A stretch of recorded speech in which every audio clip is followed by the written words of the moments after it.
Bonjour à tous, bonjour chers collègues pour cette visioconférence qui est destinée à vous accompagner dans l'exploitation des évaluations nationales.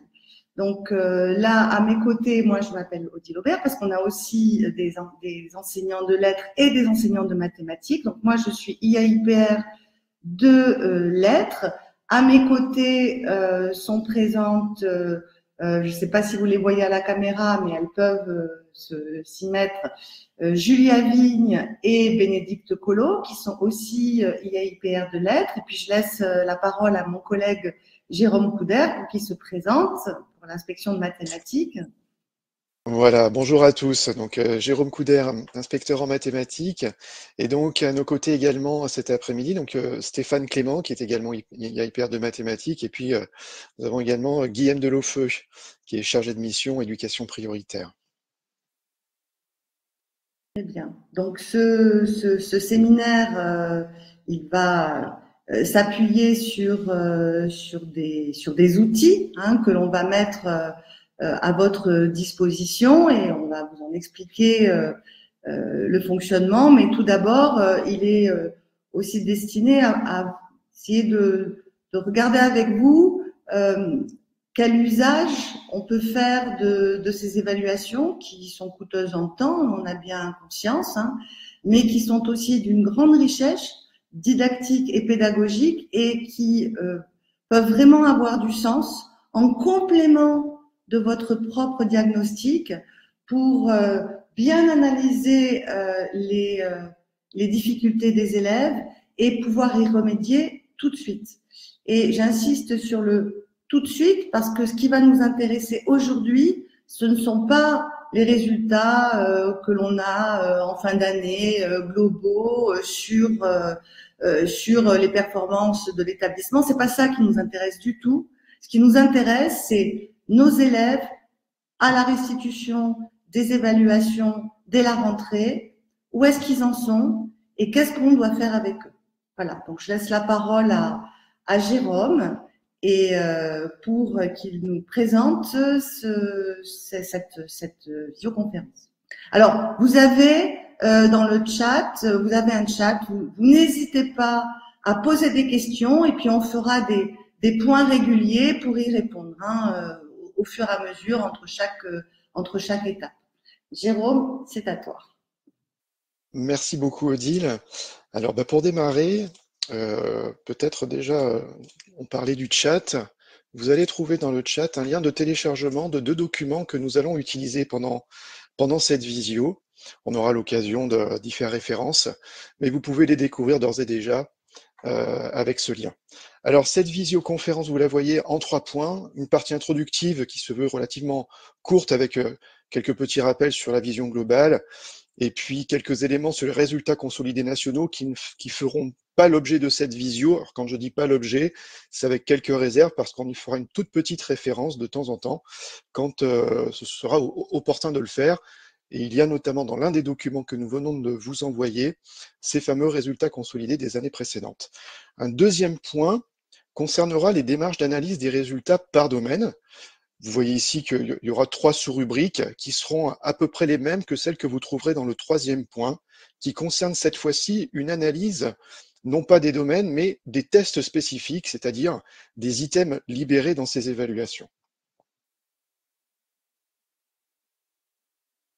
Le premier point, le voici, une vision d'ensemble, simplement pour vous montrer que désormais, comme vous le savez déjà, les évaluations nationales sont étendues sur l'ensemble des niveaux, que ce soit premier degré et puis le second degré jusqu'au niveau de la seconde.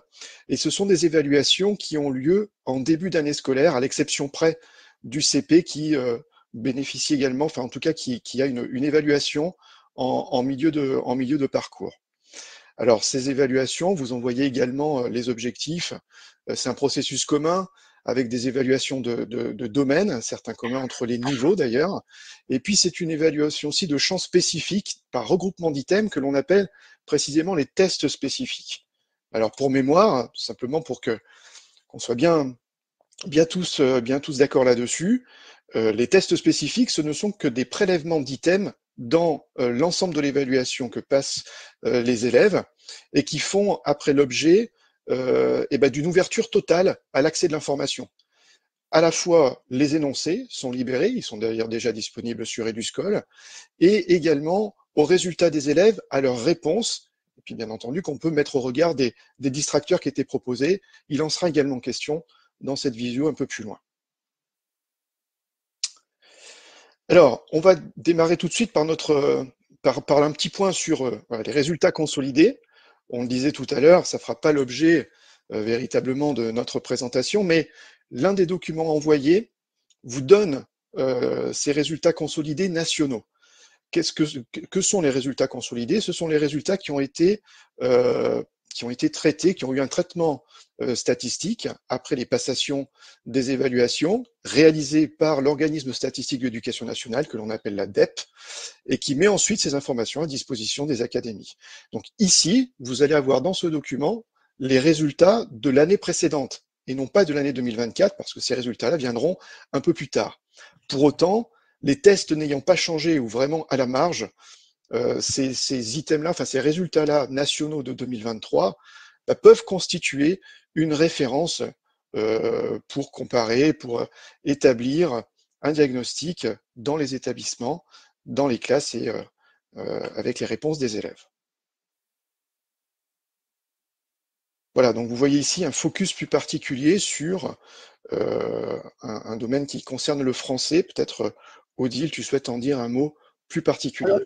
Peut-être très rapidement, hein, c'est juste pour vous alerter sur la façon dont on doit les lire, hein, parce que vous avez quand même des résultats qui sont regroupés par catégorie d'établissement et par secteur de scolarisation. C'est-à-dire qu'il faut, là on ne le voit pas véritablement sur la diapositive, mais il faut vraiment comparer ce qui est comparable et se servir de cela comme repère par rapport à l'IPS de l'établissement. Donc, je crois que les établissements, ils sont en 5 catégories, hein, qui sont classés par indice de position sociale, hein, avec des REP+, qui ont un indice de position sociable très faible, et puis à l'opposé, la catégorie 5 qui a un indice de position sociale vraiment très très favorisé, quoi. Donc ça c'est quand même un point de vigilance. Voilà. Et puis là, voilà, vous voyez ici pour les résultats consolidés. En haut, j'ai mis ensemble, c'est-à-dire que ça, c'est tout secteur confondu. C'est qu'on soit en REP ou dans un établissement très favorisé. Donc, c'est vraiment un point de repère moyen par rapport à ce que sont capables de réussir ou pas les élèves. Et là, vous voyez, c'est une diapositive qui peut vous aider à vous repérer quand vous regarderez les résultats de vos propres élèves en vous disant bon finalement au national c'est pratiquement c'est aussi échoué donc finalement c'est plus un travail d'ensemble sur ce type de compétences que plutôt vraiment une difficulté spécifique à notre établissement qui demande vraiment un travail précis. Voilà. Donc là, on peut passer à la diapositive suivante. C'était juste pour information. Jérôme? Alors voilà, on a une première question. Alors pour les questions dans le chat, on va essayer au maximum d'en saisir, de les saisir et puis d'essayer d'apporter quelques éclairages quand c'est possible à la fin de chacune des grandes parties, mais simplement pour répondre à Monsieur Janssen qui parle des catégories satisfaisantes d'élèves. Dans le deuxième document envoyé, il y a de compulser l'ensemble de ces caractéristiques, de ces catégories d'élèves à besoins fragiles et satisfaisants, parce qu'effectivement, c'est une information qui est très importante au regard des résultats par domaine qu'on nous transmet. Donc vous l'avez dans un des deux documents qui a été envoyé via le lien de téléchargement. Alors ce deuxième point, l'analyse des résultats par domaine, une fois les évaluations nationales passées, les établissements disposent dès le lendemain des passations des résultats de leurs élèves. Ils se présentent sous deux formes. D'abord, vous avez les résultats dits par domaine, autrement dit les domaines qui rassemblent un certain nombre de questions et qui sont ensuite fournis sous la forme de trois critères. Les élèves qui présentent des fragilités, donc les élèves du moins à besoin, les élèves fragiles et puis les élèves satisfaisants. On va y revenir plus précisément. Et donc l'idée ici, c'est de voir quelle information on peut tirer de ces évaluations, enfin en tout cas de cette information-là, par domaine. Et pour cela, ce que l'on a mis à disposition des établissements, c'est un tableur désormais assez connu qui s'appelle le tableau de bord, un TDB, analyse restitution, et à partir duquel on va essayer en tout cas de lire ces données, de lire un certain nombre d'informations. L'aspect technique a été présenté lors d'une visio précédente à vos chefs d'établissement pour compulser ce document-là à partir des données, des résultats par domaine. Alors, comment ça se présente? C'est un classeur type tableur avec un certain nombre d'onglets. Le premier onglet, c'est un onglet d'information. Il contient une description de l'ensemble des onglets du classeur, et puis il contient également par ailleurs quelques autres informations, notamment les effectifs de classe présents dans votre établissement. Alors bien sûr, vous avez déjà cette information, mais c'est une information qui peut être utilisée pour analyser les données. Voilà, donc exemple d'information ici. Il s'agit d'aller repérer les élèves à besoins fragiles et satisfaisants. Et donc pour ça, dans les différents onglets, vous allez pouvoir constater, sur certains d'entre eux en tout cas, que des codes couleurs sont utilisés. Ces codes couleurs sont des marqueurs pour identifier des écarts entre des classes et puis la référence qui est ici le collège ou l'établissement. Ce qui est important de préciser, c'est que les données que vous avez à l'issue des passations concernent votre établissement. Et donc, il n'y a pas de référence au-delà de l'établissement auquel on pourrait se référer. Donc ici, l'établissement est considéré comme la référence et on va comparer les classes par rapport à cette référence qu'est l'établissement. Voilà, donc si on doit un petit peu circuler dans ce tableur-là, onglet par onglet, on ne va pas le faire de manière exhaustive, mais vous avez un certain nombre d'onglets qui donnent des informations. Ici, par exemple, vous avez celui qui concerne les mathématiques, et donc vous avez un premier tableau qui donne les résultats dans chacun des domaines sur l'établissement, donc ici le collège. Alors, sur la vidéo ici, vous pouvez voir que il s'agit en dessous des tableaux qui ont été réalisés par école, mais vous les aurez également par classe. Et donc, ce que l'on peut faire, c'est des comparaisons entre la classe et puis le collège. Et donc, chacune des classes, on peut de cette manière identifier un certain nombre d'informations. Alors, par exemple, ici, vous voyez que vous avez des cases qui apparaissent de couleur rouge et puis d'autres de couleur verte. On y reviendra. Alors, d'autres onglets, voilà, alors, on parlait justement des couleurs rouges. Sur la page information, vous avez l'explication de ces couleurs. La couleur rouge, en tout cas une case se met en rouge dès lors qu'il y a un écart jugé important par rapport à l'établissement. Quand on dit jugé, c'est défini par l'utilisateur. C'est ça qui est important d'observer. Cet écart se trouve dans cette case de la page information. Il est ici fixé par défaut à 15%. Autrement dit, quand dans un domaine, une classe présente un écart inférieur à 15%, enfin au-delà de 15% par rapport à l'établissement, vous avez la case qui se met en rouge. Et puis dès lors que l'écart est favorable à la classe au-delà des 15%, vous avez la case qui se met en vert. Voilà, ça c'est simplement pour les aspects techniques et c'est juste pour vous comment dire, pour vous donner quelques informations de lecture sur ces différents tableaux. Voilà. Cette fois-ci, sur les pages graphiques, vous avez exactement la même information que celle qui était contenue dans les pages précédentes, simplement d'un point de vue visuel, elles ont une autre présentation. Ici, ce sont des diagrammes empilés et qui permettent d'observer les proportions d'élèves à besoins, fragiles ou satisfaisants, dans chacun des domaines et dans chacune des classes, comparativement à l'établissement.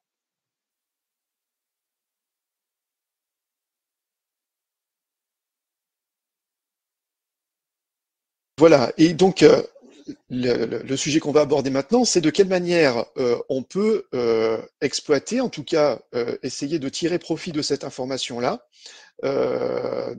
pour essayer d'analyser un peu plus finement les besoins des élèves pour avoir une information un peu plus fine provenant de ces évaluations nationales. Et là, je laisse la parole à Odile qui va nous parler précisément de la grammaire et de l'orthographe, qui sont deux domaines de l'évaluation de sixième. Voilà, donc là on regarde les résultats des élèves de la classe de 6e 1 globalement, et vous voyez les cases en blanc, hein, ce sont les élèves qui sont à besoin. Donc vous voyez à quel point effectivement ils peuvent être en difficulté en grammaire, et donc là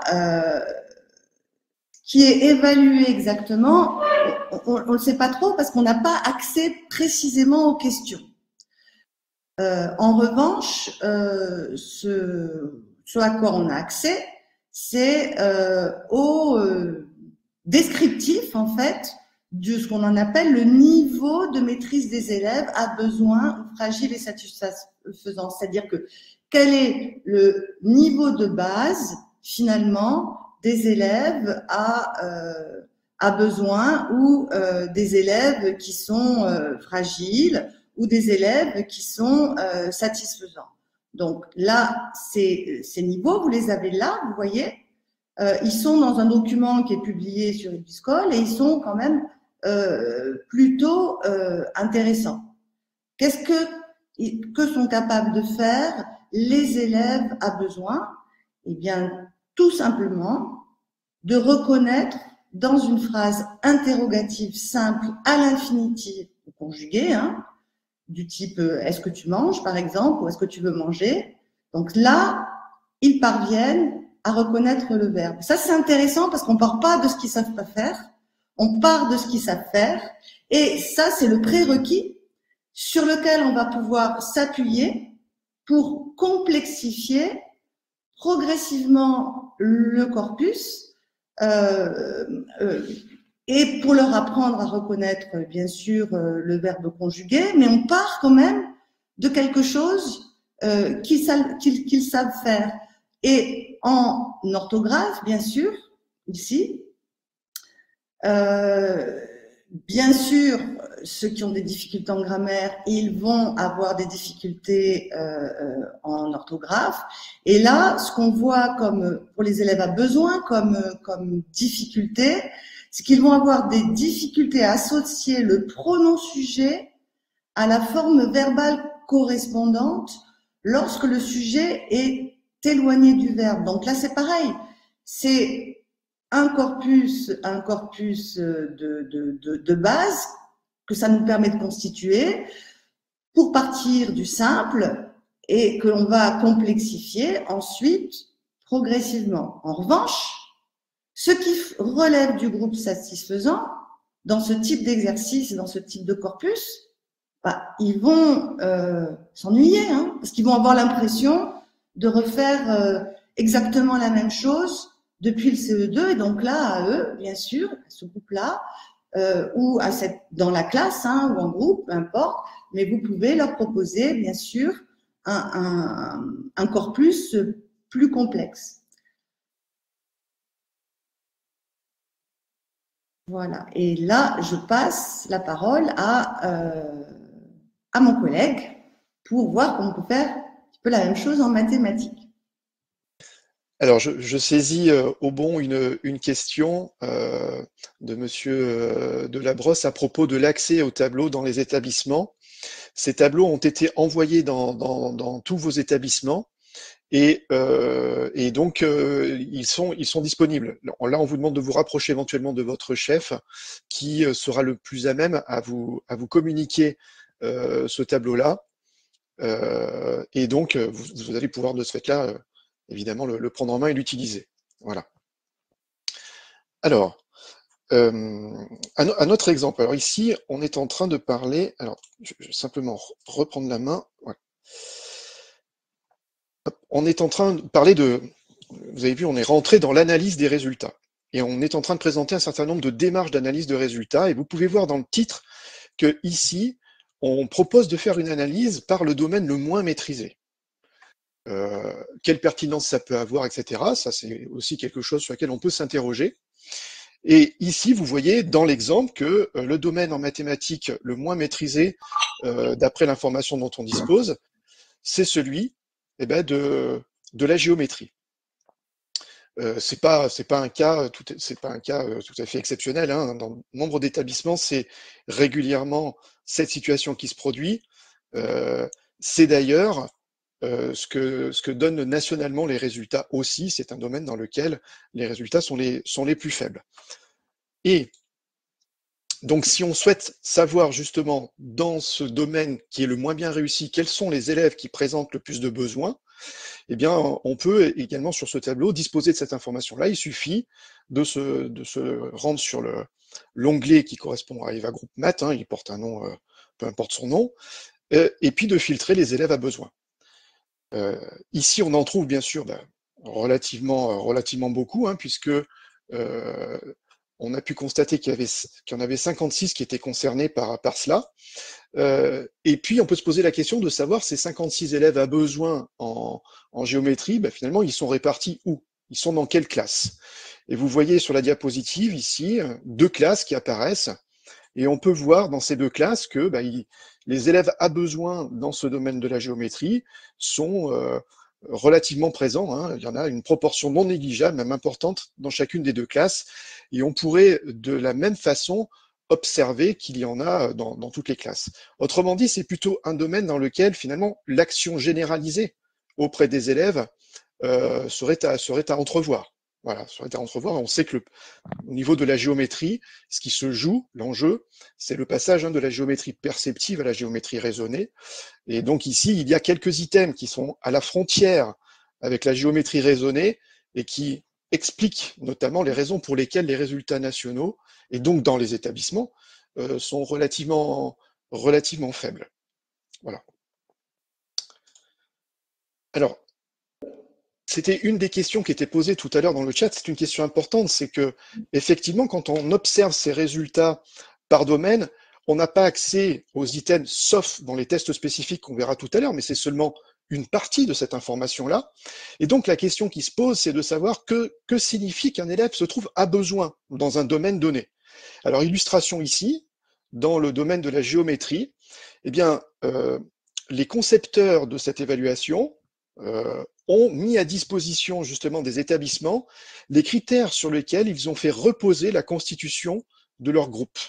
Et donc, vous voyez ici que chacun des groupes a besoin fragile et satisfaisant, ici dans le domaine de la géométrie, est décrit. Ils sont tous décrits. Et notamment, ce que l'on peut voir dans ce cas-là, c'est la différence qu'il y a entre les élèves à besoin et puis les élèves fragiles, c'est-à-dire qu'est-ce qui justifie le passage d'une catégorie à une autre. Eh bien, vous pouvez voir ici, notamment, que les élèves à besoin, ce sont malgré tout des élèves qui peuvent nommer ou reconnaître des figures planes. Ils sont en mesure de se repérer sur un quadrillage, mais dès lors qu'il s'agit de décrire en utilisant un vocabulaire adapté, ils ont des difficultés. Et donc, on voit très, très nettement ici la nuance qu'il y a entre ces 2 groupes quand on va demander à des élèves de produire, par exemple, un programme de construction. Le groupe a besoin, ici, ces élèves-là ne seront pas capables de réaliser ce type de tâche.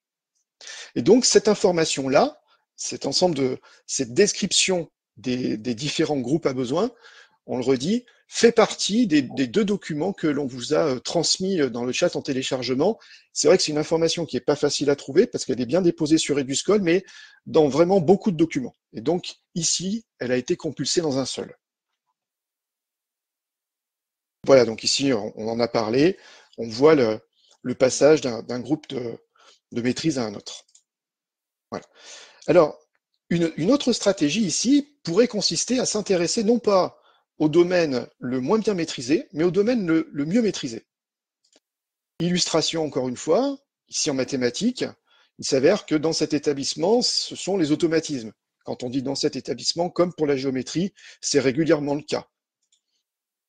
Voilà, et donc vous observez ici que les élèves à besoin, ils sont à peu près à hauteur de 5%. le contexte de cet établissement, ça n'est pas un établissement en éducation prioritaire, et les scores des établissements en éducation prioritaire, là aussi, vous les avez dans le deuxième document qui vous a été transmis. Vous pouvez voir évidemment qu'il y a quelques écarts plus importants avec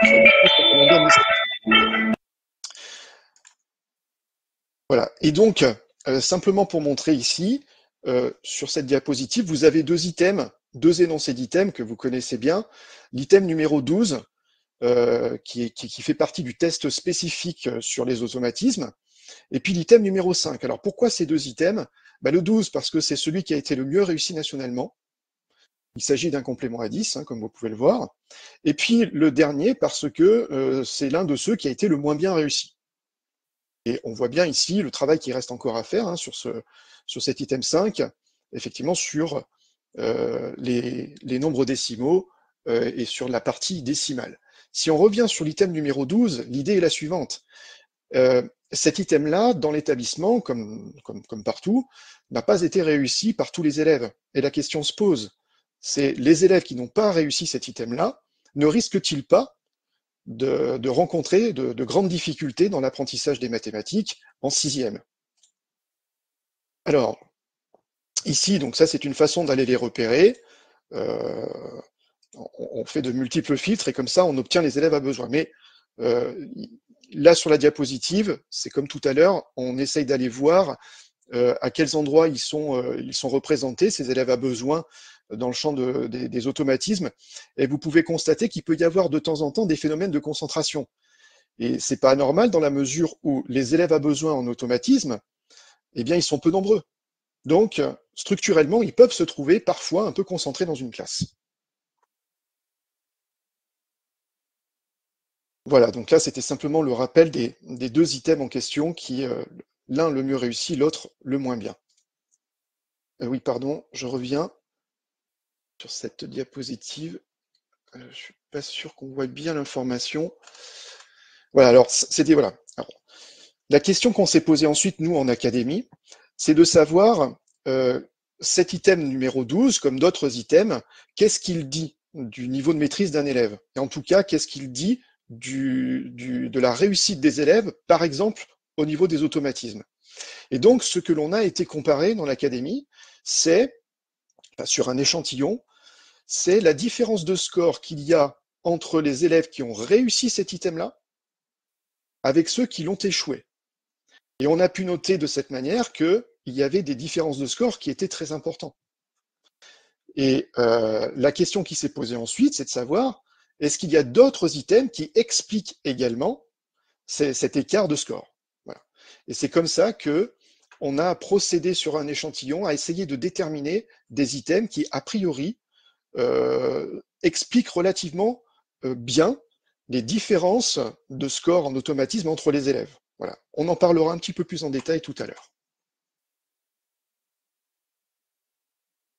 Très bien. Alors, on va continuer avec une autre stratégie, c'est-à-dire là, on va choisir un domaine cible. C'est-à-dire que, certes, on va essayer de chercher dans ces évaluations nationales quel est l'ensemble des prérequis qui ne sont pas maîtrisés dans différents domaines, mais disons qu'il y a des domaines qui sont peut-être plus essentiels et plus fondamentaux que d'autres. Donc là, j'ai évoqué tout d'abord la grammaire et l'orthographe. C'est vrai qu'au niveau national, ce n'est pas un domaine qui est particulièrement maîtrisé, surtout en orthographe.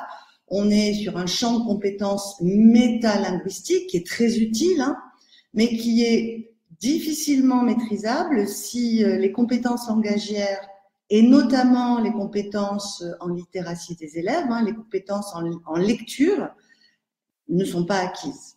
Donc là, ce qu'on va cibler, semble un domaine absolument essentiel, qui est celui de la compréhension de l'écrit. Même si, globalement, l'ensemble de la classe ou l'ensemble du groupe a réussi. Mais si, au sein de cette réussite finalement majoritaire, nous avons une dizaine d'élèves qui sont à besoin en compréhension de l'écrit. On sait que si on ne s'en occupe pas, eh ben, ils vont progressivement couler tout au long de leur scolarité au collège, et ça, dans toutes les disciplines. Donc, moi, je vais prendre, effectivement, je vais rentrer par là, voilà, et je vais aller chercher les 3 classes dans cet onglet-là. J'ai la 6e 4, 6e 5, 6e 6, 6e 7. Je peux très bien ne prendre qu'une seule classe ou en prendre 2, tout dépend des besoins, dans la façon dont est organisé finalement l'établissement. Et puis ensuite, je vais aller regarder là-dedans, dans l'ensemble de ces élèves, quels sont les élèves à besoin en compréhension de l'écrit. Et pourquoi celui-là en plus? Parce que c'est un domaine qui est renseigné de façon robuste, parce qu'il comporte beaucoup de questions. Il y en a moins en grammaire, il y en a moins en compréhension de l'oral. C'est moins solide, en fait, au niveau statistique. Là, il y a quand même beaucoup de questions. Et là, la question que je vais me poser, c'est, d'accord, ils comprennent difficilement, mais pourquoi? Quelles sont les sources de ces difficultés en compréhension de l'écrit? Est-ce que c'est parce qu'ils ont des difficultés de déchiffrage? Est-ce que la vitesse de déchiffrage, de décodage en lecture n'est pas suffisamment automatisée? Du coup, la charge cognitive est trop importante pour décoder et mobiliser des stratégies de compréhension en même temps. Et donc ça, c'est ce que va évaluer le test de fluence. Donc un petit rappel sur le test de fluence. La fluence en général, c'est lire un texte sur le ton de la conversation en respectant les pauses. Et donc cette capacité-là, elle repose à la fois sur la capacité de décodage et à la fois sur la capacité de compréhension. Mais là, vous avez bien vu, en faisant passer les tests de fluence, que c'est pas une lecture sur le ton de la conversation, c'est un exercice de vitesse en lecture. Donc, ce n'est pas vraiment un test complet de fluence. Là, c'est un test de vitesse qui vise à vérifier la capacité d'automatisation. Pour la compréhension, on a déjà un test qui est dédié. Donc, ce qu'on va essayer de voir, c'est qui décode de façon correcte, qui a bien automatisé et qui ne décode pas. Donc, moi, là, je vais aller croiser ces résultats. Voilà, ça c'était pour vous faire un petit rappel, voilà, de ce que je viens de dire, hein. Donc, ceux qui sont en difficulté en compréhension de l'écrit et en fluence, et sans difficulté en fluence, ils vont travailler sur les stratégies de compréhension. Ceux qui sont en difficulté en compréhension de l'écrit et en difficulté en fluence, ils vont plutôt travailler sur le décodage. Donc, je vais aller voir ce qu'il en est. Et donc là, je vais prendre l'onglet 3 et je vais essayer de voir quels sont les élèves, quels sont les résultats des élèves en fluence. Et là, je vois qu'il y en a quand même un certain nombre qui sont, je regarde si, voilà, qui sont effectivement satisfaisants en fluence. Ça veut dire que ces élèves-là, il faut leur faire travailler les stratégies de compréhension. Ça veut dire qu'ils décodent correctement, ils lisent assez vite. Et vous pouvez voir en plus que si vous allez regarder le test de compréhension de l'oral, ils sont aussi en difficulté ou sans restitution. Et sans restitution, ça veut dire quoi? Tout simplement que le test de compréhension de l'oral, il arrive à la fin de la passation, que les élèves, quand même si c'est de l'oral, ont du mal à comprendre, et du coup, ils n'ont pas fait suffisamment disons, ils n'ont pas répondu à suffisamment de questions pour qu'on prenne en compte leurs prestations. Et donc, on voit bien que là, il va falloir travailler activement la compréhension de l'oral et la compréhension de l'écrit. Pour les autres, ceux qui sont à besoin en fluence, et là, vous voyez, je regarde ce qui reste à besoin en fluence et en compréhension de l'écrit. Et bien alors ceux-là, effectivement, ils sont à besoin partout. Que faire? Avant d'essayer d'analyser toutes les stratégies que les élèves peuvent mettre en place, non pas pour comprendre ou pour lire, mais pour faire croire ou pour cacher finalement leur incompétence en lecture. Et là, je parle sous couvert de ma collègue Julia Vigne, qui est référente pour la prévention de l'illettrisme. À ce moment-là, on va pouvoir mettre en place plusieurs modalités de travail. La lecture à voix haute, là, on va pouvoir la faire travailler de façon très rapide pour justement continuer à travailler le décodage, être sûr que les élèves décodent, mais aussi normal sur le ton de la conversation pour travailler aussi la compréhension. On va travailler les stratégies de compréhension de l'oral et bien sûr les stratégies de compréhension de l'écrit en lien avec le lexique, parce que le lexique, c'est vraiment un sous-domaine aussi de la compréhension. Si effectivement le bagage lexical est trop faible, bien sûr, les élèves, sans grande surprise, ne auront quand même beaucoup de difficultés à comprendre.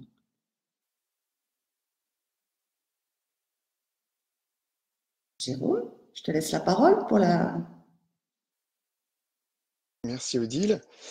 Alors ici, c'est la même idée, cette fois-ci, avec en mathématiques, avec le choix d'un domaine cible assez classique, qui est en fait en lien avec les programmes et un axe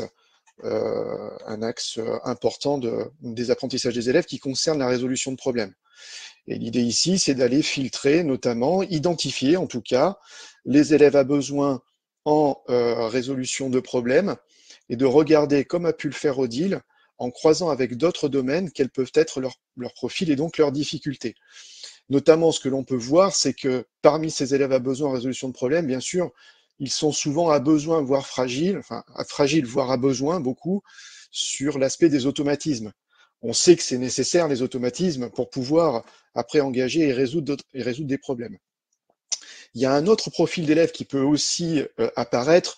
Alors, vous voyez que sur l'exemple, il est relativement esselé. Il y a un élève qui est concerné par cette situation.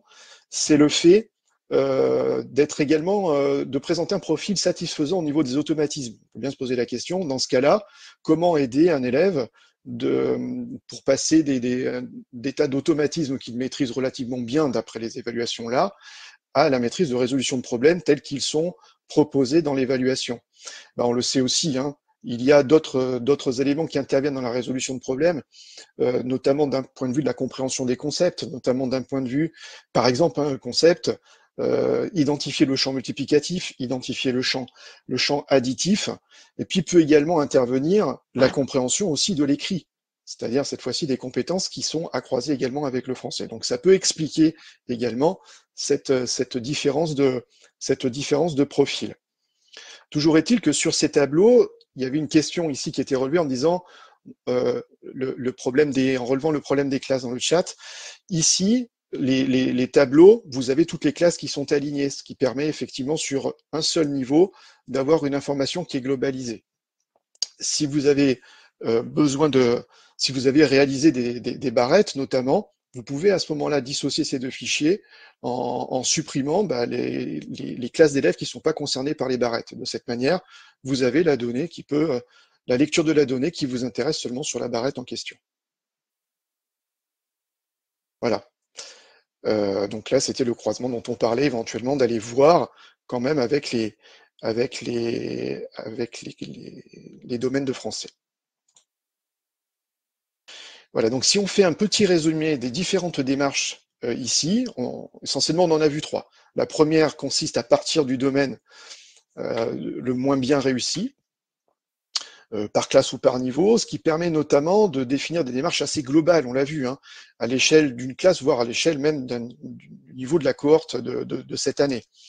Le point d'attention, quand on choisit le domaine le moins bien réussi, ça peut être d'aller le comparer à une référence telle que celle au niveau académique ou national. Donc c'est la raison pour laquelle on vous a transmis cette information des scores dans les différents domaines, enfin des taux de réussite dans les différents domaines au national. Ça permet également ici d'avoir un point de référence par rapport à ces domaines moins bien réussis.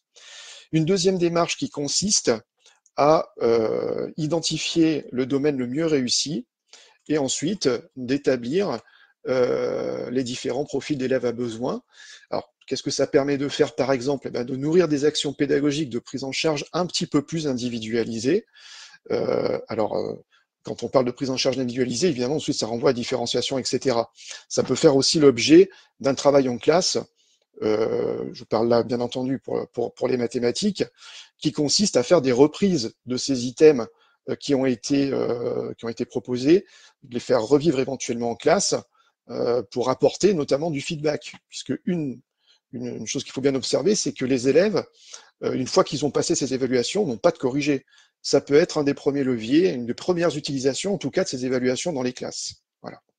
Et notamment dans le cadre de cette deuxième démarche.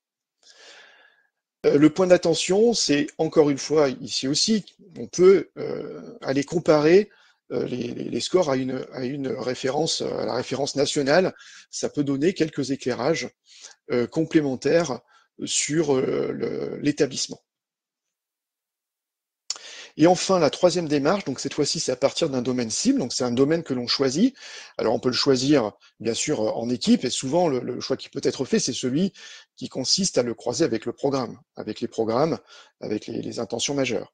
Et donc, ça permet ici, une fois qu'on s'est fixé ce domaine cible, par croisement avec d'autres domaines, d'aller identifier les sources et d'essayer d'avoir des actions sur les sources potentielles. Voilà. Pour ce deuxième point. Alors, je ne sais pas si, Odile, tu souhaites que l'on prenne quelques éléments dans le chat. Moi, j'aimerais bien, oui, qu'on prenne quelques questions, même s'il n'y en a pas, énormément. Il y avait, alors, une question sur les résultats disponibles. Alors, j'ai répondu dans le chat, mais je crois qu'on peut encore le redire, c'est que ces résultats-là, on dit bruts, ils sont disponibles dès le lendemain de la passation dans les établissements. Donc, une fois alors, dès le lendemain de la passation, c'est-à-dire lorsque tous les élèves ont terminé leurs évaluations dans l'établissement. Et à ce moment-là, l'établissement, via votre chef d'établissement, l'établissement a accès à l'ensemble des résultats via une plateforme. Il suffit pour cela de les télécharger. Et ensuite, le document qu'on vient de vous présenter, ce n'est pas le document qui est téléchargé, c'est un document qui est élaboré à partir des résultats qui sont téléchargés. Voilà. Et là encore, la démarche pour élaborer ce document-là, elle a été présentée la semaine dernière à vos chefs d'établissement. Une autre question encore, peut-être? Alors, je suis désolée, j'ai répondu au téléphone parce que je pensais que c'était un chef d'établissement qui m'appelait pour le lien visio. Donc, c'est pour ça que j'ai laissé mon téléphone. Oui, il y avait aussi cette question-là. Je ne sais pas si, en fait, il faut considérer les catégories non pas comme une échelle continue, mais en palier de capacité cognitive. Jérôme, je crois que tu as… Ouais. Oui, c'est vrai qu'il y a peut-être une forme de palier, peut-être Guillaume aussi de Lofeu pourra nous éclairer également là-dessus, s'il le souhaite, il n'y a pas de souci pour qu'il le fasse, évidemment. Mais oui, on peut voir effectivement qu'il y a une forme de palier. Alors, on le verra après un peu plus dans les tests spécifiques, ça pourra peut-être davantage nous éclairer sur cet aspect-là, parce que c'est vrai que on parle de domaine ici, ça ressemble relativement à une boîte noire. Et l'intérêt des tests spécifiques, c'est précisément d'aller l'ouvrir un peu, cette boîte. Guillaume, si tu veux rajouter quelque chose. La question de capacité cognitive, moi, c'est vrai que ça me gêne un peu. En fait, c'est plutôt de niveau d'apprentissage sur une donnée donnée, si vous me permettez. Mais globalement, on part du principe que tous les élèves ils sont câbles et ils ont la même capacité cognitive. Mais plutôt effectivement en question de prérequis. Il y a des prérequis qui sont quand même, on va dire, plus nécessaires que d'autres. Et c'est vrai qu'on a des paliers, non pas de catégories, mais de compétences qui sont prérequises pour construire les autres, en fait. Et c'est un petit peu à ça que nous amène à réfléchir, justement, c'est sur ça que nous amène à réfléchir les évaluations nationales et surtout un peu leur boîte noire en fait, hein, qu'est-ce qui est évalué exactement. Donc ça c'est vraiment, je pense que c'est important comme d'essayer d'aborder les choses de cette façon-là. Euh, Alors ensuite, l'aspect, il y avait une oui. question sur le pas de restitution, c'est vrai, là, qui revient. Si ça apparaît sur le document, il se trouve que dans l'exemple, on n'en a pas observé, mais naturellement, il y en a. Vous pouvez avoir ce genre de cas, pas de restitution, et donc ils ne sont pas pris en compte dans le tableur que l'on propose, mais vous pouvez les observer dans les onglets de résultats bruts. Donc la donnée est toujours disponible. Très bien. Et là, la différence entre résultat brut et consolidé, je pense qu'on a déjà répondu à cette question. Voilà. Donc ça, je pense qu'on a à peu près fait le tour des questions. Oui, alors c'est vrai que on vous présente là une diapositive qui concerne les groupes. Il ne s'agit pas de faire un focus particulier sur les groupes. Simplement, les évaluations nationales, elles n'ont pas vocation au départ à définir les groupes. C'est qu'elles apportent simplement ces évaluations nationales une information complémentaire par rapport à celle dont vous disposez. Voilà. Et donc, si on souhaite, on peut l'utiliser bien entendu pour constituer les groupes avec la vigilance de votre regard, bien entendu. Et notamment quand on a de cas des groupes en surnuméraire, quand on fait des filtres, des identifications de profils, eh bien, il y a effectivement la nécessité de retirer des élèves et en essayant le plus possible de conserver les élèves qui sont considérés par le professeur le plus à besoin, hein, voilà, sur les prérequis essentiels. Et puis pour les groupes en sous-effectif, là c'est l'idée inverse, c'est de les compléter par des élèves qui seraient considérés fragiles. Hein, si, quand on file par les élèves à besoin, par rapport à la structure existante, il n'y en a pas suffisamment. Voilà. Et là encore, avec les tests spécifiques, on va pouvoir affiner tout ça. Et il y avait une question, excuse-moi, là, qui me disait, oui, mais nous, par classe, ça marche plus parce que nous allons être en groupe très bientôt.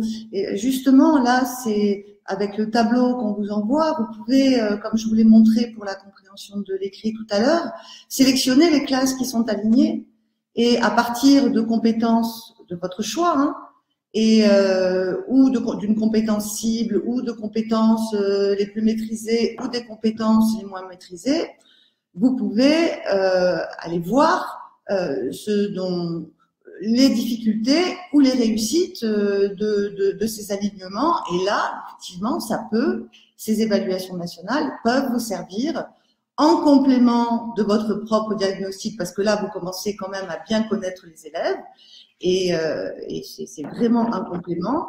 Vous appuyez justement sur cet outil, hein, sur le tableau et sur les évaluations pour commencer à réfléchir à la constitution de vos groupes. Mais ça, c'est faisable avec le tableau, hein, avec le tableau de bord que l'on vous a envoyé.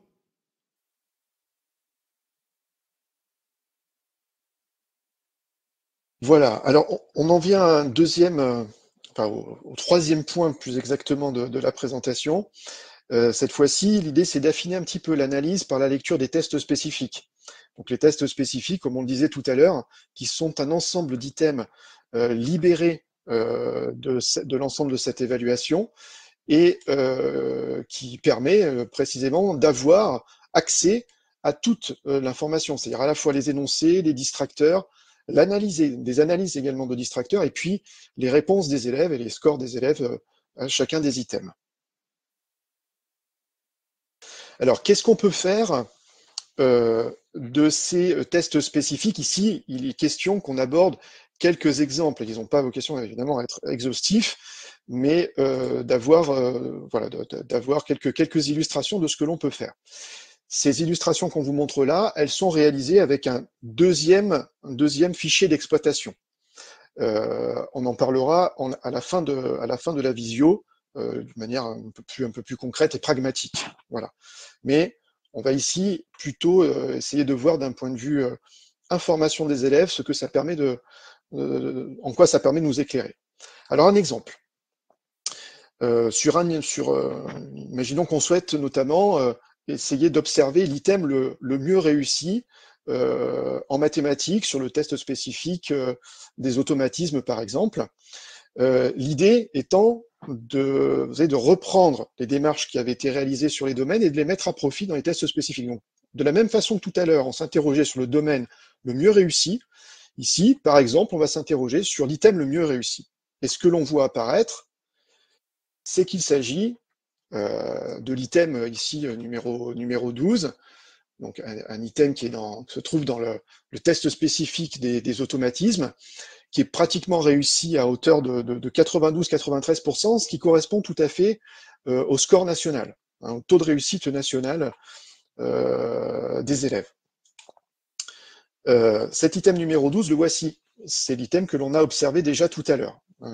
Complément à 10, etc. On peut ne pas être surpris qu'il fasse partie des items les mieux réussis, on peut même s'en réjouir. Pour autant, 92% signifie qu'il y a des élèves qui ne le maîtrisent pas. Et là, ce dont je vous parlais tout à l'heure, vous voyez ici, donc c'est une démarche, c'est pas une démarche à reproduire, il ne s'agit pas que chacun fasse ceci, c'est pour vous montrer après, au-delà de l'analyse d'item par item, de quelle manière on a fait des regroupements d'items à vous proposer. Ici, vous voyez une différence de score. C'est la différence de score sur le test des automatismes. Et c'est la différence de score entre deux catégories d'élèves. La catégorie d'élèves qui a répondu correctement à cet item-là, par rapport à la catégorie d'élèves qui a répondu faussement à cet item-là. Et vous voyez que ici, on a un écart de plus de 3,5 points. Alors on peut se dire, est-ce que c'est beaucoup, pas beaucoup? Nous, quand on fait cette analyse-là, item par item, il s'avère que cet item-là fait partie des items qui génèrent le plus d'écart. Voilà.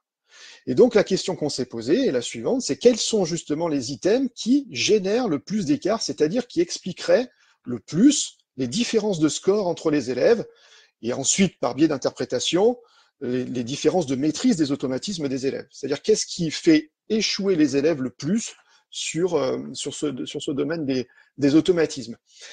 Et cette démarche-là a conduit à faire ce que l'on appelle un référencement d'items. C'est-à-dire on a regroupé des items qui disent un peu la même chose, c'est-à-dire qui permettent de dire, bah oui, quand les élèves sont plutôt en échec dans cet ensemble d'items-là, eh bien, ils sont souvent en échec dans beaucoup d'autres choses, dans beaucoup d'autres domaines. Voilà.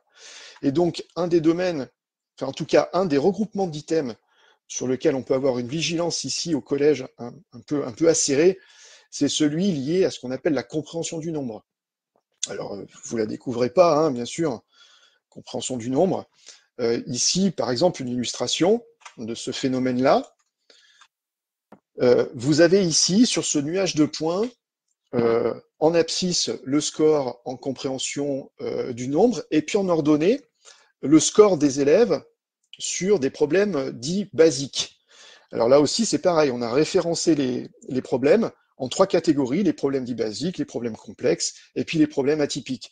Ce type de catégorie, on avait eu l'occasion d'en parler quand on avait fait les réunions de réseau l'année dernière, mais c'est ce qui nous permet ici de distinguer les différences de difficultés pour les élèves pour engager ce type de problème. Bon, ce que l'on voit ici sur le graphique, c'est le fait que vous avez des élèves, certes, qui peuvent maîtriser, qui ont en tout cas dans le test sur les automatismes, une connaissance des nombres tout à fait correcte, en tout cas qui ont répondu tout à fait correctement en connaissance du nombre dans le test automatisme, mais pour autant, qui ne parviennent pas à résoudre des problèmes basiques.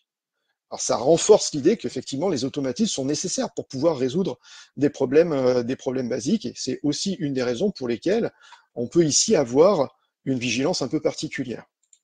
Alors, voilà. Et j'ai peut-être été trop loin, excusez-moi. Hop.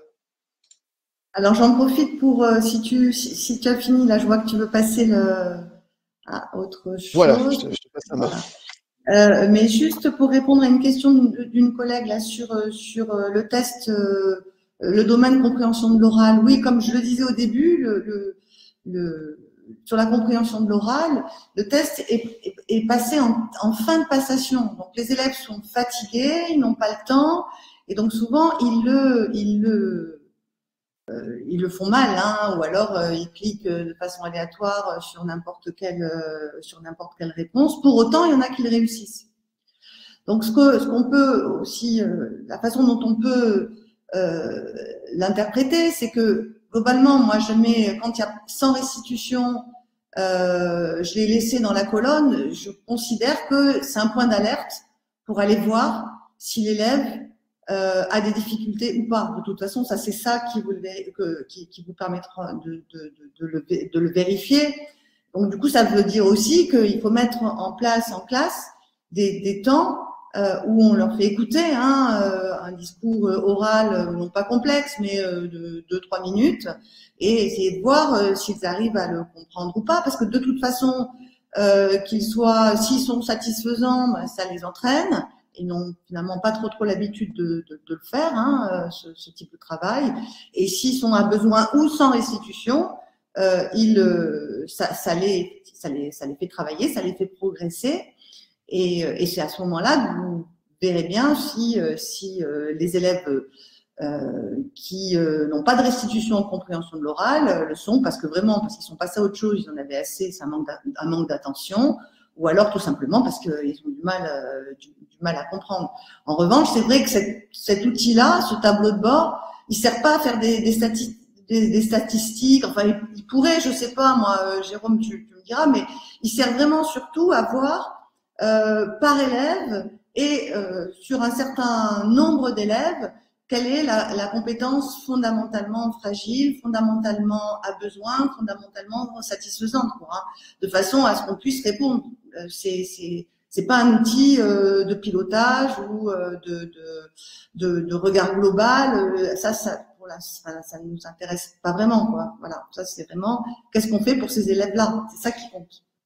Alors, ça me permet d'ailleurs, Odile, si tu me le permets, de revenir un tout petit peu en arrière. Merci. Sur cette diapositive-là, ce qu'il faut souligner, c'est que vous avez vu que ça fait référence à un autre outil. On en parlera, on l'a dit tout à l'heure, juste à la fin, très concrètement. Mais c'est vrai qu'on peut se dire, bah oui, mais ça c'est très théorique de présenter les choses comme ça. On croise des domaines et puis on identifie des élèves qui ont certains profils. Sur ces mêmes pages dans le tableur, vous avez en dessous la liste des élèves qui correspondent à ces différents profils. Donc ça permet de cette manière-là de faire des choix, c'est-à-dire que si on parle de groupe, ben, vous pouvez ici reposer cette analyse pour constituer les groupes. C'est une possibilité, c'est naturellement pas, ça n'a rien de modélisant, mais c'est possible de le faire. Voilà. Très bien. Donc là, du coup, j'avance. Parce que voilà aussi ce qui nous intéresse dans le second tableur, dans le second outil, c'est de savoir ce qu'on savait avant, mais qui a disparu dans les domaines. Est-ce que les élèves sont en difficulté sur la compréhension du texte documentaire, ou est-ce qu'ils sont en difficulté sur la lecture des textes littéraires et narratifs, et on sait que ce ne sont pas les mêmes procédures de lecture, puisque dans le texte documentaire, il faut faire le lien avec des dessins, des schémas, savoir lire les titres, les sous-titres, se diriger dans la page. Et le texte littéraire, bon, ben, c'est ce qu'on a l'habitude de faire en classe de façon régulière. Donc là, avec cet outil, voilà, là c'était un exemple de document composite. Vous voyez que ce ne sont pas des textes que l'on a l'habitude de traiter en classe de français. En revanche, ce sont des documents qui sont très fréquents dans toutes les disciplines.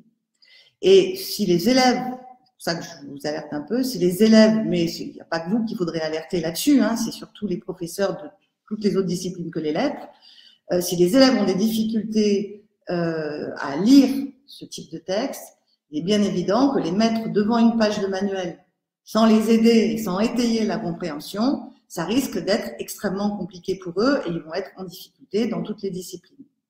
Et là, vous voyez, avec ce tableur, alors moi, c'est ma présentation qui est pas particulièrement esthétique, veuillez m'en excuser, mais on peut savoir exactement sur 2 classes, par exemple, le 6e 2 et 6e 3, qui sont alignés, quels sont les élèves qui ont des difficultés en texte, sur la compréhension du texte littéraire, et quels sont les élèves qui ont des difficultés sur un support plus documentaire.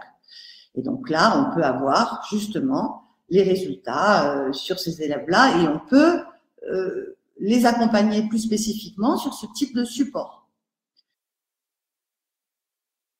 Pour aller plus loin dans l'analyse des erreurs et des réussites des élèves, toujours avec le tableur que vous a présenté mon collègue il y a 5 minutes, on va pouvoir aller plus loin dans les types de questions. Donc, on a effectivement ici, pour chaque question, le score obtenu et la réponse fournie par l'élève.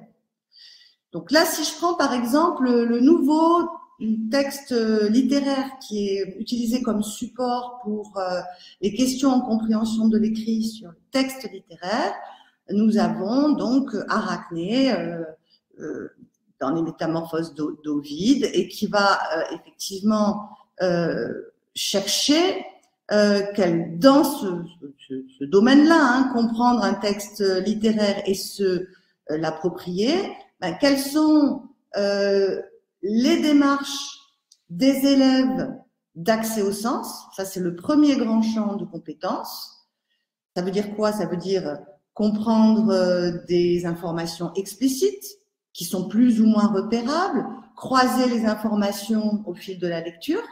Ça, c'est le premier champ. Et puis, le deuxième champ, c'est comprendre le sens global et la visée du texte. Et donc ça va être 2 aiguilles de notre boussole, pour, là, on va en avoir 2, pour faire travailler les stratégies de lecture aux élèves. Donc là, on va regarder, voilà, la première question. C'est une question de compréhension globale, mais pas seulement, c'est aussi une question sur la visée. Et les élèves doivent choisir entre plusieurs titres. Ce n'est pas une question de débat interprétatif. C'est-à-dire que l'information, elle est dans le texte. Elle ne doit pas donner lieu particulièrement à une interprétation. Et donc, si on regarde effectivement les réponses des élèves, vous voyez qu'il y a plusieurs possibilités. Il y a la trahison de la déesse Minerve, la mort tragique d'Arachné, ou il y en avait une autre, mais je ne vois pas avec mon... si tu peux me la lire à haute voix, Jérôme, je ne la vois pas là parce que j'ai plein de trucs devant mon... Tu vois pas? Bon, c'est pas grave. J'espère que vous la lisez, c'est pas la peine de lire le diaporama. Donc là, qu'est-ce que ça veut dire tout simplement, et quelle est cette démarche?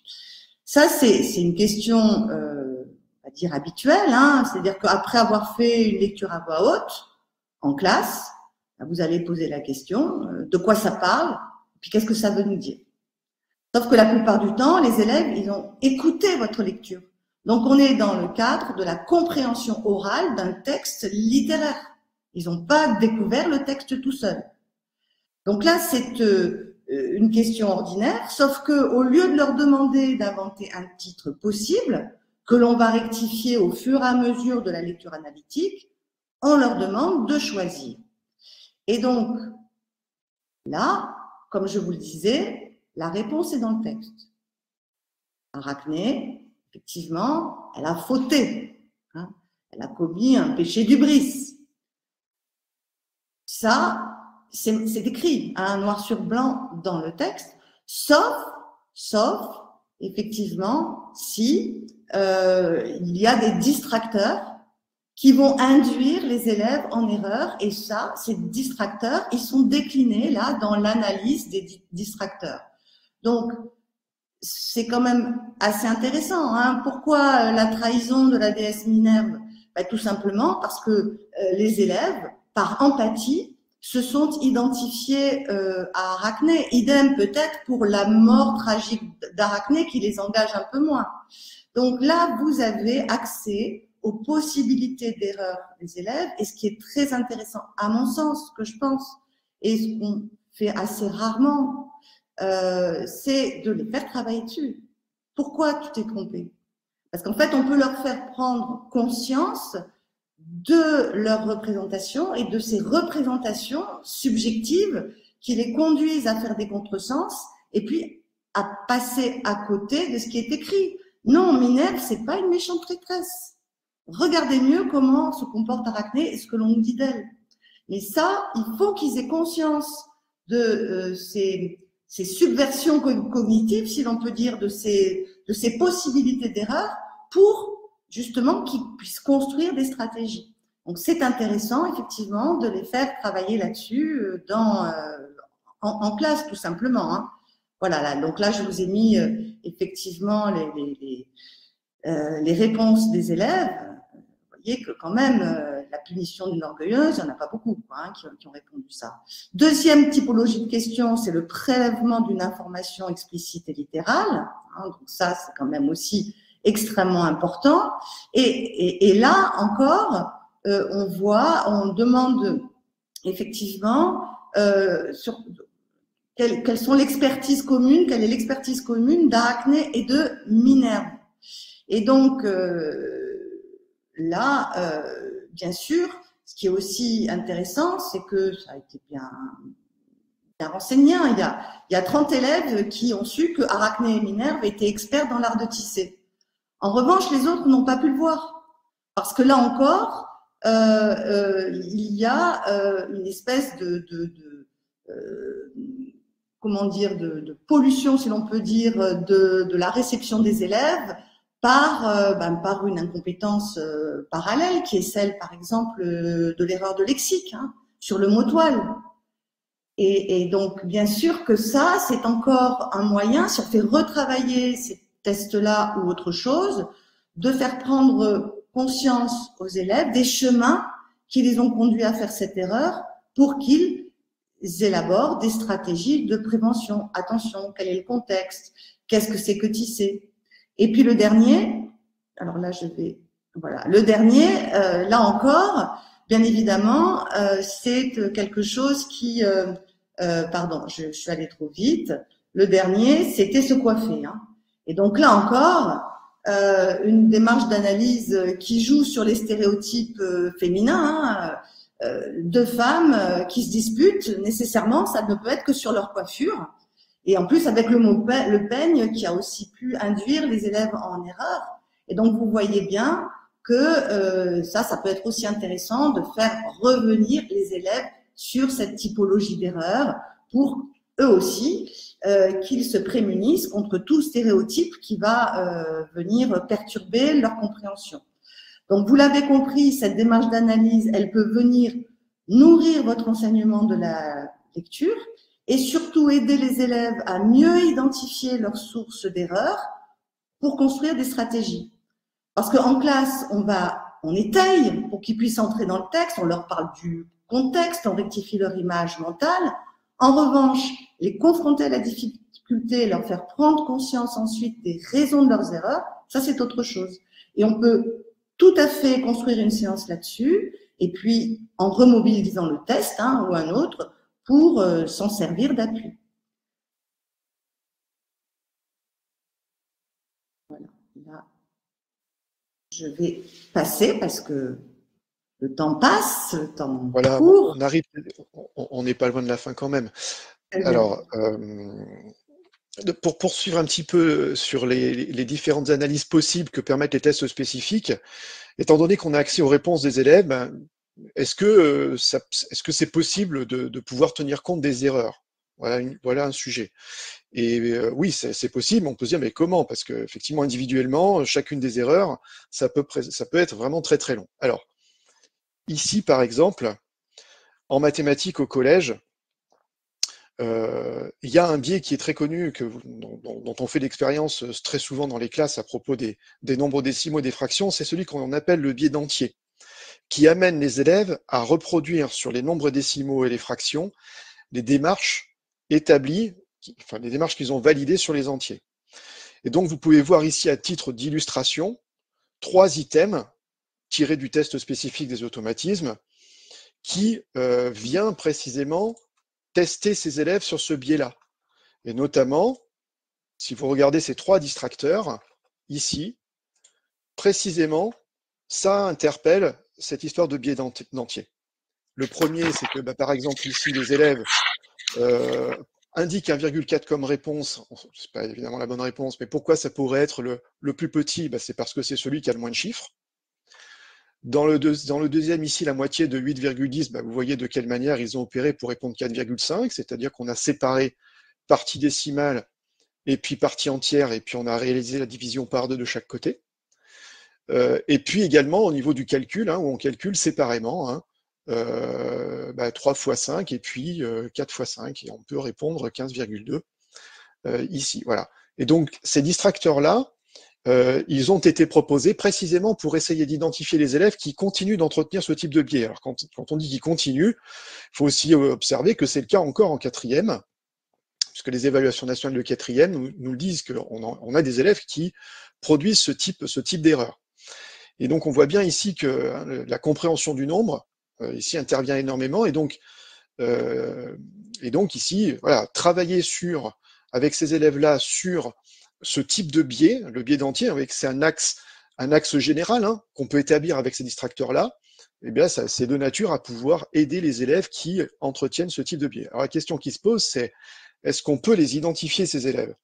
Alors la réponse est oui, on peut les identifier, évidemment. Alors pour ça, je vais tenter un partage d'écran. Si vous me laissez 2 minutes, enfin 2 secondes plus exactement.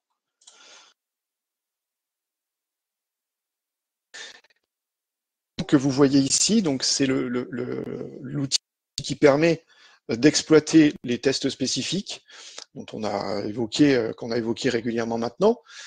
Et vous voyez que par le biais de filtre, il y a un onglet qui s'appelle taux item maths. Vous avez la même chose, taux item français, c'est-à-dire un onglet où vous avez les scores par item et vous avez toutes les réponses et tous les élèves, etc. C'est la granularité la plus fine de ce qui est proposé dans ce fichier-là. Et donc, on peut aller sélectionner des réponses d'élèves et aller identifier les élèves qui produisent ce type de réponse. Et par exemple, ici, voilà, en ouvrant ensuite l'onglet automatisme, on découvre le nom des élèves concernés, leur classe, et ce qu'ils ont répondu au test. Mais comme on a sélectionné ici les réponses qu'on souhaitait identifier chez les élèves, bien entendu, on a les réponses ici, 4,5, etc., qu'on a pu voir ensemble. Et donc, vous voyez que mais dans cet établissement comme ailleurs, il y a beaucoup d'élèves concernés par ce biais-là. Et tout ça pour dire qu'effectivement, s'il y a différents domaines, on peut s'attarder sur plein d'entre eux, on peut aller les sélectionner, on peut les filtrer, mais il est vrai que accorder de l'importance à la compréhension du nombre, notamment auprès des élèves qui en ont le plus besoin, c'est de nature à, en effet, les aider à pouvoir ensuite, dans d'autres champs, continuer, favoriser leurs apprentissages. Voilà. Alors, arrêtez le partage d'écran. Voilà, on va revenir sur le diaporama. Alors, très concrètement, ce deuxième outil, où est-il disponible et comment on parvient à le constituer, à l'élaborer? Cet outil-là, il n'a pas été envoyé à vos chefs d'établissement. Ces outils, ils seront déposés sur les sites disciplinaires en mathématiques et en français, et on vous communiquera la semaine prochaine le lien d'accès, ce qui fait que vous pourrez télécharger ces outils et ensuite les alimenter. Parce que la difficulté pour nous, c'est qu'on ne peut pas vous transmettre des tableaux de bord et des tableurs qui soient déjà renseignés à partir des résultats des élèves, puisque pour des raisons RGPD, il n'y a que l'établissement qui a accès aux données personnelles de l'élève, son nom, ce qu'il a répondu, etc. Nous, on n'y a pas accès. Ce qui fait que ça nécessite une opération, la même que celle pour le tableau de bord que doivent effectuer vos chefs d'établissement. C'est-à-dire ici, on prend les données brutes sur les tests spécifiques et on vient les déverser. Cette étape-là de déversement, elle est décrite dans la page information. Et en gros, elle est en 2 étapes. La première, c'est de déposer les fichiers bruts, de résultats bruts, dans 2 répertoires qui sont déjà constitués. Et ensuite, c'est de suivre pas à pas, ici, les instructions. Donc, de toute façon, on ne peut pas actionner, on ne peut pas se tromper parce que les étapes s'activent au fur et à mesure de la bonne marche à suivre. Voilà. Et donc, en 3 étapes, vous avez de cette manière-là votre tableur qui s'alimente en données et qui vous permettent ensuite d'aller filtrer vos élèves, d'aller identifier les besoins d'élèves, enfin en tout cas d'obtenir ces informations dont on vient de parler par domaine, croiser des domaines, croiser des sous-domaines, des sous-rubriques, aller identifier des réponses erronées, etc., etc. Voilà. Donc il y a un certain nombre d'onglets qui sont également décrits et qui vous permettent d'obtenir toutes ces informations. Voilà. Alors Odile, je ne sais pas si tu souhaitais ajouter quelque chose. Alors, non, rien du tout. Je veux juste là, pour l'instant, répondre aux questions. Il est 15h03, on a pas trop en retard. Donc, il y avait quand même quelques questions, hein, notamment cette absence de restitution ou ces zéro score, hein, qui font que là, on a quand même beaucoup de mal à exploiter ces évaluations nationales sur dans certains établissements et sur certains domaines, hein, qui n'ont pas. Moi, ce que j'ai tendance à penser, mais c'est vraiment une interprétation complètement personnelle, c'est que ceux qui n'ont pas répondu sont a priori en difficulté, mais comme je vous le disais tout à l'heure pour la compréhension de l'oral, ça reste à vérifier, c'est juste un point d'alerte. Et d'ailleurs, c'est ça, hein, ces évaluations nationales, compte tenu aussi des conditions de passation, ce sont des points d'alerte. C'est pas ça qui peut constituer une évaluation précise, exhaustive des compétences des élèves. Mais ça peut nous alerter. Et quant à une collègue qui nous posait comme question combien d'heures de travail pour tout ça, question effectivement tout à fait compréhensible. L'idée, c'est pas d'aller analyser justement tous les items pour tout le monde. Et c'est un peu à ça, beaucoup à ça quand même que sert cet outil, parce que ça vous permet de cibler globalement, dans la masse d'élèves que vous avez, hein, d'aller regarder vraiment globalement où est-ce que effectivement c'est réussi ou pas, et puis ensuite l'analyse des items et puis justement des distracteurs, ça c'est du matériel pédagogique pour la classe, pour construire une séance. Et donc ça c'est avant de préparer une séance de travail dans une séquence qui, par exemple, concerne la compréhension de l'oral ou concerne la compréhension de l'écrit ou autre chose en mathématiques. Ça, c'est autre chose. C'est vraiment, finalement, bon, je vais travailler je vais commencer une séquence ciblée sur la compréhension de l'écrit, où ils en sont. Attention, est-ce que c'est de la compréhension de l'oral? Est-ce que c'est de la compréhension de l'écrit? Est-ce que c'est de la fluence? Ça, globalement, c'est déjà plus ou moins fait en croisant les domaines. Et puis ensuite, une fois que j'ai mon groupe, où ils en sont. Et là, je vais aller regarder les élèves en croisant effectivement les classes qui rassemblent ces deux groupes, ou comme me disait un collègue là dans le chat, en reconstituant une liste avec les élèves qui sont déjà présents dans votre groupe, et puis vous essayez de regarder. Parce que peut-être que c'est juste, peut-être que c'est pas nécessairement juste ou pertinent, hein, ces résultats-là. Mais ça vous alerte. Et les matériaux que vous avez vous permettent de construire une séance ou une séquence avec des éléments complémentaires, justement, sur les prérequis essentiels et sur les erreurs possibles des élèves. Ça, je trouve que c'est nouveau. On l'a pas toujours nécessairement mis en œuvre dans les séquences d'apprentissage en lettres. Alors, par rapport aux questions qui sont posées, quelques questions simplement techniques. Où sont les résultats bruts? Monsieur Karoubi, qu'on remercie d'ailleurs pour sa réponse et pour le travail aussi qu'il a fait à nos côtés. Les données brutes sont, comme il l'a dit, disponibles dans le portail de l'ADEPE qui s'appelle le portail ASP. Vous n'y avez pas accès. Ce sont vos chefs d'établissement qui ont accès à ce portail-là et qui peuvent télécharger ces données brutes. Et quant à ça, peut-on bénéficier du support si l'on souhaite? C'est bien entendu ce qu'il sera mis à disposition des équipes, enfin, à votre disposition, à celle des établissements. C'est ce qu'on disait. Sur chacun des sites disciplinaires, en maths et en français, vont être déposés ces fichiers-là d'exploitation.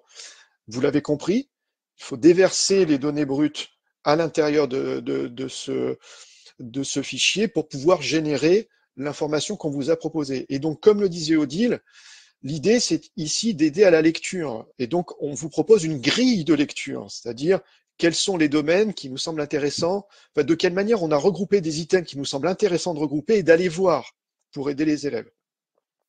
Et sur l'aide des élèves, c'est vrai que quelque chose qu'on n'a pas mentionné, c'est vrai que sur le site EduSchool, vous pouvez voir qu'il y a beaucoup de ressources, enfin, il y a des ressources qui ont été produites autour de ces évaluations nationales, notamment pour les exploiter une fois qu'on a détecté que les élèves étaient à besoin, ou pas d'ailleurs.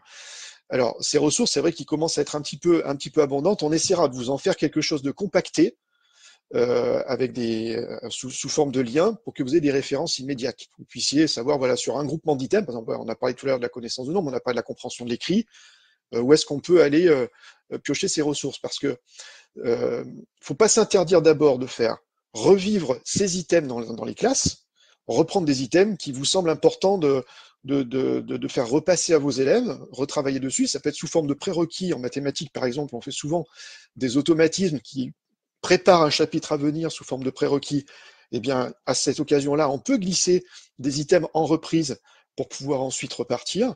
Et ou bien si on considère que, par exemple, sur le biais d'entier, on sait que c'est un problème qui perdure, avoir une action un peu plus renforcée et là, mobiliser une ressource qui est proposée sur EduSchool et qui permettent d'avoir cet aspect de différenciation, pas toujours évident, hein, évidemment, à manœuvrer. Voilà. Et pour la dernière question, les élèves de 6e ont du mal avec l'outil informatique, bien sûr. Ah oui, alors, c'est pour cela. Et c'est la raison pour laquelle il ne faut pas s'interdire de refaire passer version papier en classe. Certains items, ça peut être tout à fait indiqué parce qu'en effet, si c'est pour des raisons informatiques que l'élève n'a pas correctement répondu, et ben là, on le verra tout de suite, effectivement. Et puis aussi, effectivement, c'est un complément, hein, c'est un complément à votre analyse. Ça nous interroge et ça nous alerte. Après, effectivement, tout reste à faire, hein, mais ça a quand même un intérêt, surtout aussi de voir la façon dont les prérequis sont définis. Et ça nous aide aussi à voir, parmi la multiplicité des notions ou des tâches à travailler dans le programme, à cibler, hein, pour essayer de hiérarchiser en disant bon, ça, il faut qu'ils sachent le faire, sinon ils pourront pas aller plus loin. Et ça me semble intéressant. C'est une aide justement à votre propre organisation pédagogique et puis à votre conception didactique en fait, tout simplement, et en termes aussi de progression. Je pense que c'est quand même un outil intéressant. En tout cas, moi, ça m'a intéressé, ça m'intéresse de travailler là-dessus. Bon, ben écoutez, chers collègues, merci beaucoup, encore avec nos excuses pour ce retard. Et je crois qu'il y a plus de questions dans le chat. Voilà, on va vous laisser retourner avec à vos élèves ou partir peut-être en week-end puisqu'il est 15 heures. Et bien évidemment, on reste à votre disposition dans vos établissements pour vous accompagner sur ces sujets pendant l'année. Hein. On aura certainement l'occasion d'en reparler en réunion d'équipe. Merci à tous. Merci à tous.